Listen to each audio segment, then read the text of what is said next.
Hi സുഹൃത്തുക്കളെ, എല്ലാവർക്കും സ്വാതന്ത്ര്യ ദിനാശംസകൾ. അപ്പം ഞാൻ യൂട്യൂബിൽ നിന്ന് വരാൻ കാരണം കുറേ കാലമായി വന്നിട്ട് ഈ ഒരു വീഡിയോ ഒക്കെ ഇട്ടിട്ട് എന്നൊരു വീഡിയോ ഇടാനൊരു പൂതി. എന്തെങ്കിലും ഒരു സംഭവം ഉണ്ടാകുമ്പോഴാണല്ലോ നമുക്ക് വീഡിയോയിൽ വരാൻ തോന്നില്ലേ. എന്തെങ്കിലും കാര്യം പറയാനോ അല്ലെങ്കിൽ എന്തെങ്കിലും സംഭവം അറിയിക്കാനോ നിങ്ങളെ മുന്നിൽ വരുന്നത്. അപ്പോൾ ഇന്ന് ചെറിയൊരു വിഷയം കിട്ടി. അതായത് ഒന്നൊരു വിഷയമൊന്നുമല്ല, സിനിമ തന്നെയാണ്. രജനീൻ്റെ പടം കൂലി. അപ്പോൾ കൂലിന് 14-ാം തീയതി 10-ാം തീയതി ടിക്കറ്റ് എടുത്ത് 7:30 ഷോ. അപ്പോൾ നമ്മൾ 14-ാം തീയതി നമ്മൾ അതിൻ്റെ റിവ്യൂകളൊക്കെ വരുമല്ലോ. 14-ാം തീയതി 6 മണിൻ്റെ ശേഷമുള്ള ഷോകളൊക്കെ ഉള്ള റിവ്യൂ വരും. അത് കേട്ടപ്പോൾ കിളി പോയി. കാരണം വൈകുന്നേരം പടം കാണാണല്ലോ. 6 മണിക്ക് കണ്ട് കഴിഞ്ഞാൽ റിവ്യൂ ആൾക്കാർക്ക് കണ്ട് ഇനി വൈകുന്നേരം 7:30 പോയി കാണാം. മനസ്സിലൊരു റാത്തില്ല. എല്ലാവരും റിവ്യൂ കേട്ടിട്ട് റിവ്യൂ കേൾക്കണമെന്ന് പറയണം, ഒന്നും പറയണ്ട. ഞാൻ പടം പോയി കണ്ടു. സൂപ്പർ പടം, ഏജാതി പടം എന്ന് പറയും. എന്താ ത്രില്ല്! ആ നടന്മാർ, രജനി ആയാലും മറ്റേ നാഗാർജുന ആയാലും മറ്റേ കന്നഡത്തിലെ ഉപേന്ദ്ര ആയാലും പിന്നെ അമീർ ഖാൻ, ഇവരൊക്കെ ഒരു ചെറിയ ഓല വയസ്സിലുള്ള ആൾക്കാരാണ്. കുറച്ച് പ്രായമുള്ള ആൾക്കാരാണ്. ഇവരൊക്കെ അഭിനയം, ഇവരൊക്കെ സത്യരാജ്, എന്താ പടം എന്ന് പറയും.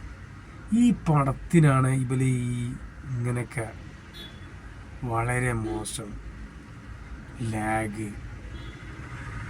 ഒരു പടം എന്ന് പറഞ്ഞാൽ അപ്പാഭാസം വേണം.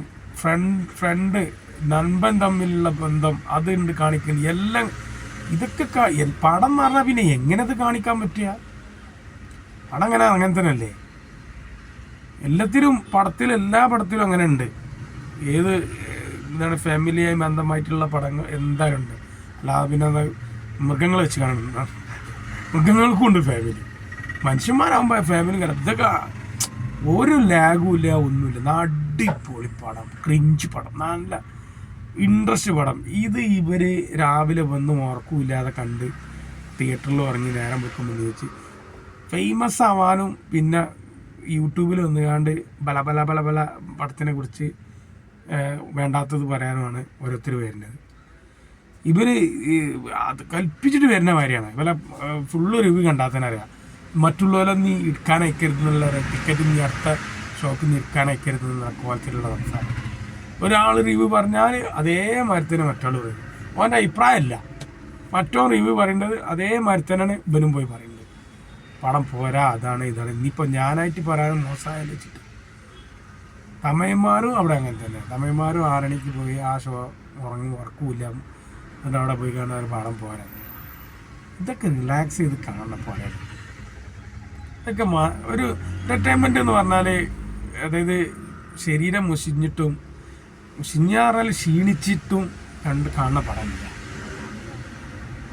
ഇപ്പോൾ എൻ്റർടൈൻമെൻറ്റിൻ്റെ സമയം കാണുക, ഹാപ്പിനെസ്, റിലാക്സ് ആവുക. ആൾ ധൃതി പിടിച്ച് കണ്ടാൽ ഒരു പടത്തിനും ഒരു ആപ്പ് ഉണ്ടാവില്ല, ഒരു ഇൻട്രസ്റ്റും ഉണ്ടാവില്ല.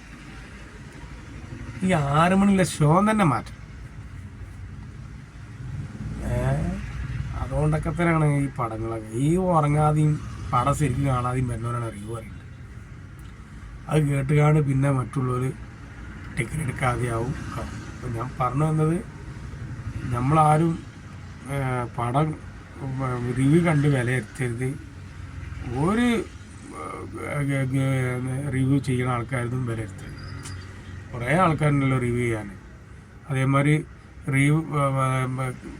തിയേറ്ററിൽ നിന്ന് ഇറങ്ങി വരുന്നവന് ഫേമസ് ആവാൻ ആ മണ്ടി വരികയാണ്. എൻ്റെ വർത്താനം ക്യാമറയുടെ മുന്നിൽ യൂട്യൂബിൽ കാണാമല്ലോ.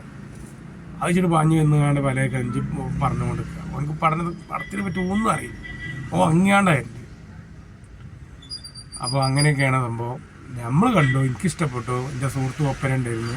അവനും ആദ്യം പറഞ്ഞതിൻ്റെ എന്താ ചെയ്യുക, നമ്മൾ പോയി ടിക്കറ്റ് എടുത്തില്ലേ, ഏതായാലും പോയി കാണുക, അങ്ങനെയൊക്കെ വിചാരിച്ച് പോയതാ. നല്ല പടം, നല്ലൊരു തിയേറ്റർ എക്സ്പീരിയൻസ്, വാച്ചബിൾ പടം. എന്തായാലും നിങ്ങൾ തിയേറ്ററിൽ പോയി കാണണം. ഞാനിങ്ങൾ തിയേറ്ററിൽ കാണണം എന്ന് പറഞ്ഞാണ്ട് എങ്ങനെ നമ്മളിതിന് പറയില്ല.